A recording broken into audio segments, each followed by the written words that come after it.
Insolent ou insolite, bonjour Joël. Bon, ça fait 15 jours que l'on ne s'est pas vu et depuis ces 15 jours-là, j'ai eu du mal à acheter une bouteille sur Internet. Moi, je ne sais pas si vous l'avez déjà fait, mais moi, je n'y arrive pas. Mais peut-être que Fanny, avec nous, pourra nous expliquer. Fanny, bonjour. Bonjour. Fanny, que fais-tu? Alors moi, on développe un jeu vidéo sur le vin, où justement, vous gérez votre domaine viticole et à la fin, vous pouvez acheter le vin que vous avez produit virtuellement. Comment s'appelle ton jeu? Le jeu s'appelle Vinoga, et il est accessible sur le web, gratuitement, sur vinoga.com. Et le but, justement, on est parti du principe que c'est très dur d'acheter du vin sur Internet. Pourquoi? Parce que c'est des listings de produits, les descriptions sont toujours à peu près identiques, et finalement, on n'arrive pas, le vin, c'est une histoire de vigneron, une histoire de terroir, et on n'arrive pas à ressentir toute cette histoire sur Internet, sur une listing de produits. Et mais il y a pourtant des sites où ils t'expliquent bien qui est le vigneron, ils te mettent des photos, oui, voilà, est-ce que des notes et des commentaires. Est-ce que les gens lisent vraiment ces commentaires? Bah, je suppose que oui, moi tu sais, je suis naïf. C'est vrai que c'est toujours plus délicat de lire vraiment des descriptifs qui sont très complets, avec des mots qui sont assez difficiles à comprendre pour un consommateur qui n'est pas expert. Et le jeu vidéo, en fait, permettait d'éduquer le consommateur, d'éduquer sur les cépages, sur la façon de vinifier, sur la façon de... Alors comment tu fais? Tu leur fais... C'est un jeu interactif. Appuie sur un bouton, il y a un bouton il y a un peu de vin qui sort.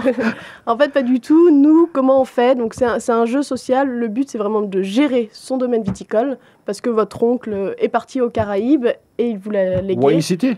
Wine City. Et du coup, tout au long du jeu, vous allez faire des choix. Donc des choix, au départ, c'est très simple. C'est vous choisissez votre cépage. On vous explique pourquoi le gamay, quelles sont ses caractéristiques. Vous le choisissez, vous le mettez dans une cuve et ça vous fait du vin. Et plus vous augmentez, c'est un jeu par niveau, plus vous augmentez, plus vous allez arriver sur des étapes de vinification pour comprendre comment on fait du vin et pourquoi vous allez arriver sur ce vin en particulier. Et grâce à Vinoga, nous, tous les consommateurs de vin peuvent justement choisir en fonction de leur goût, un vin unique qui les correspond. Je ne comprends pas. Ça veut dire qu'à la fin du jeu, ils ont fabriqué un vin et ils peuvent les acheter. Exactement. Et ils l'achètent combien? Alors, les bouteilles vont entre 5 et 100 euros pour l'instant. Nous, on a une cinquantaine de références parce qu'on est en partenariat avec 2 sites e-commerce de vin. Et voilà. Et nous, comment ça se passe plus concrètement? Parce qu'on pourrait croire que derrière, il y a des vignerons qui attendent que les vignes poussent, qu'on ramasse le raisin et que dès qu'il y a un joueur qui fait une action, ça se reproduit. On y a pensé, mais c'était un peu compliqué. Et du coup, comment ça se passe? Nous, on a le cahier des charges des vins qui sont en partenariat. Et après ça, on va l'intégrer dans le jeu, dans le scénario du jeu. Et en fonction des choix, il y a une sorte d'arbre. Et en fonction des choix, justement, vous arrivez sur un vin. Donc ça permet, alors ce que tu es en train de dire, c'est que ça permet, pour peu d'argent, en fait, de tester ses goûts et de les faire évoluer au fur et à mesure des bouteilles qu'on achète. Non ? C'est ça. Ça peut permettre de tester, bien sûr, si on reçoit sa bouteille chez soi, on va pouvoir à chaque fois avoir une explication et essayer de l'améliorer à travers le jeu. Après, le but, nous, vraiment, à la base, c'était... comment faire, parce que le jeu vidéo, c'est vraiment quelque chose d'impressionnant, parce qu'on peut vraiment éduquer sur tous les domaines possibles, et ça a une force incroyable, parce qu'on voit tous dans le métro, tout le monde joue à Candy Crush, tout le monde joue à Hay, ou des jeux comme ça. Pourquoi? Parce qu'on prend du plaisir à le faire, et aussi on peut prendre du plaisir à boire du vin et à en déguster. D'accord. Et du coup, le jeu vidéo, on trouvait que c'était une industrie, mais quand on était étudiant, donc c'était il y a moins de 2 ans, quand on était étudiant, on trouvait que voilà, un jeu comme Hay, qui est un jeu de ferme qui faisait 30 millions de joueurs par jour, arrivait vraiment à cartonner. Et en plus de ça, en revanche, il y avait 3-4% des gens qui achetaient des biens virtuels. Et nous, on s'était dit, en rajoutant un bien réel, le joueur est content d'avoir produit sa bouteille, il peut l'acheter. Et en contrepartie, il va gagner de l'argent virtuel et évoluer et redécouvrir des terroirs. Ça, je comprends. En fait, tu es une fille qui a fait une école de commerce et qui surfe sur une tendance. On surfe sur une tendance, ou en tout cas, on avait cette envie d'aller encore plus loin que les jeux actuellement et de révolutionner, en tout cas d'essayer de révolutionner l'achat de vin en ligne et l'achat de produits qui donnent du plaisir aux gens. D'accord, mais tu connais quoi enfin finalement? T'es fille de vigneronne, t'es associée avec des vignerons, Alors non, je suis pas fine de vigneronne. J'essaye, j'ai commencé à déguster, alors peut-être un peu tard, vers 18 ans, parce que bien sûr c'est l'âge légal. À partir de Oh le mensonge. À partir de 18 ans, et ce qu'on fait, non, nous on est plutôt pour le jeu en tant que tel. On s'est vraiment entouré de vignerons, d'experts du vin, de sommeliers, pour essayer de faire correspondre le jeu le plus possible à la réalité. Mais voilà, toute l'équipe a surtout une passion qui est l'envie de vivre. On mange beaucoup, on aime bien le plaisir. J'ai bien compris que le véhicule c'était le jeu. Ouais. Mais moi, ce qui m'intéresse de comprendre mieux, c'est comment est-ce que toi tu t'intéresses au vin. Pourquoi on s'est intéressé au vin et pourquoi en particulier, c'est que c'est vraiment un métier, un domaine qui est magnifique, très complexe, qui donne beaucoup de plaisir. Mais c'est quoi tes expériences c'est quoi les expériences que tu as fait et qui te permettent de me dire ça aujourd'hui?